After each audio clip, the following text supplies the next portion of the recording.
What it is, RT peoples, I am back with a brand new video, and in today's video I'm going to be debunking one of Death Battle's recent episodes of that of Killua versus Misaka. Now, honestly, I know debunks throughout the years have gotten a negative stigma. This video isn't going to be negative at all. I honestly just have some disagreements that I would like to share with you guys, and I'll back up my case with some evidence. Now, with all that being said, I personally thought that the death battle was very entertaining.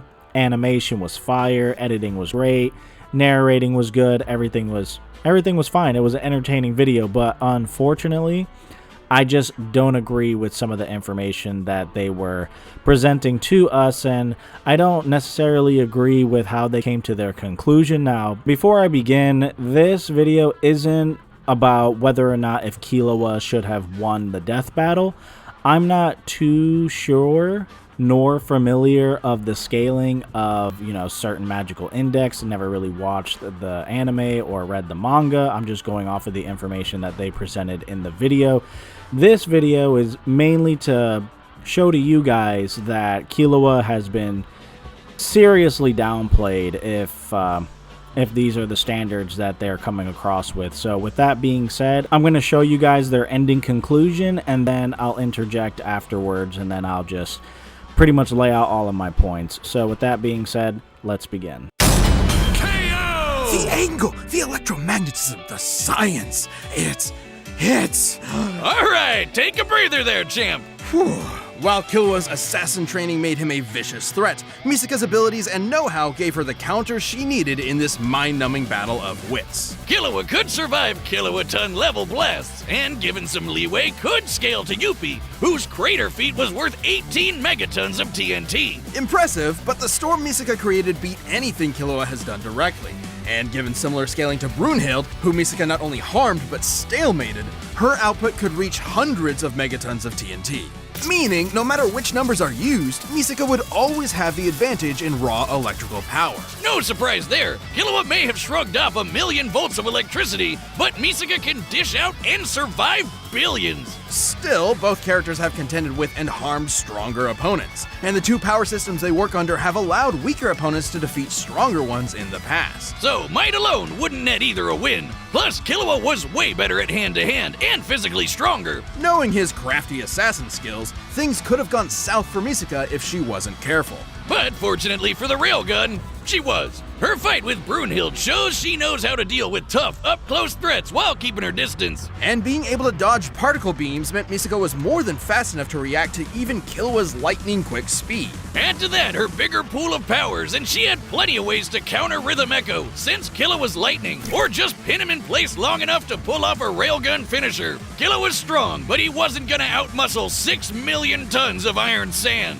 Killua was a prodigy in all things Nen, lightning, and killing, but Misaka's varied electro powers, quick reflexes, and scientific brilliance let her cash in a win. But hey, at least she let Killua keep the change. She Killua'd him! The winner is Misaka Mikoto. Alright, so we're going to start off with abilities. Now, Death Battle has a weird take on this category, for some reason, consistently think that if a character has a larger kit, then they would have the ability category on lock, which I couldn't disagree more. I honestly don't think they've presented Mikasa's kit to have abilities that'll be too effective on Killua. There's just not enough there.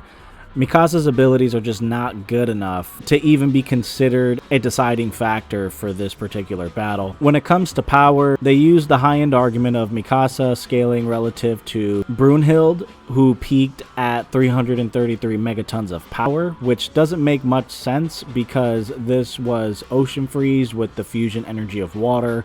And while this did cross over 100 kilometers of water and creating a thick layer of ice, the facts remain the same as that water isn't as dense as other rock-like solid materials. If this feat had occurred in a different way, then it could have been valid, so only focusing on the area that was covered rather than what the effects were to said area is just a wrong way to go about this. So it wouldn't be anywhere near 333 megatons of force. Also, just think about it. The Tsar bomb had a yield of 50 megatons. They're basically saying that she is over 6 times more powerful than that just because she turned 100 kilometers of water into ice.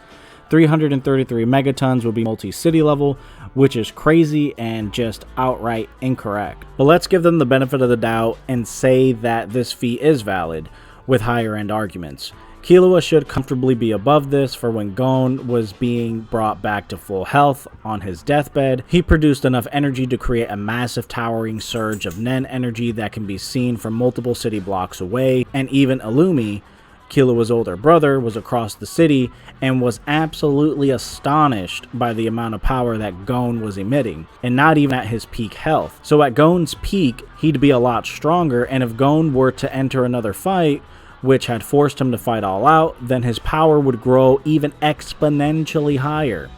I understand that Gon is stronger and more powerful than Killua, but he does scale to him. So in a hypothetical matchup, even though Killua isn't as powerful as Gon, Killua isn't going to fold like a piece of paper. So just by applying screw attacks or Death Battle's own logic, you can get calculations for Killua being in the hundreds or even thousands of megatons in power. As for speed, they mentioned Mikasa dodging lasers. This would be a high-end argument for putting her faster than light, but the same thing could be said about Killua. Killua scales to being a threat to the Royal Guards. The Royal Guards are chimera ants who massively outscale foot soldiers, who can casually dodge and react to light speed attacks.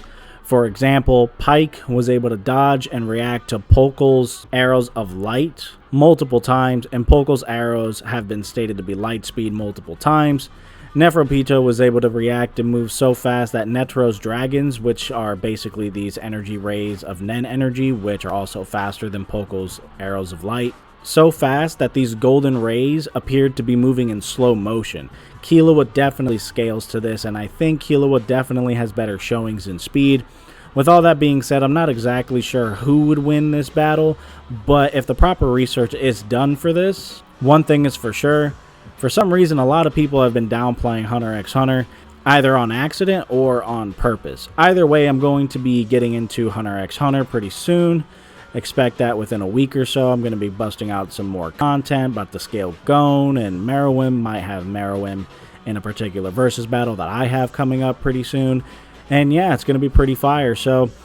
But anyways, that's all I really have to say about this fight. If you guys enjoyed this video and wish to see more content like this, hit the like button, subscribe. If you guys want to hit me up on Discord, have a conversation about Hunter x Hunter or any other anime topics, if you want to be featured in videos or anything like that, like I said, just hit me up on Discord. Links in the description below. If you guys want to support the channel, you want to support me, hit me up on Cash App or PayPal. Links will be in the description box below. And with all that being said, I'll catch you guys next time. Peace out.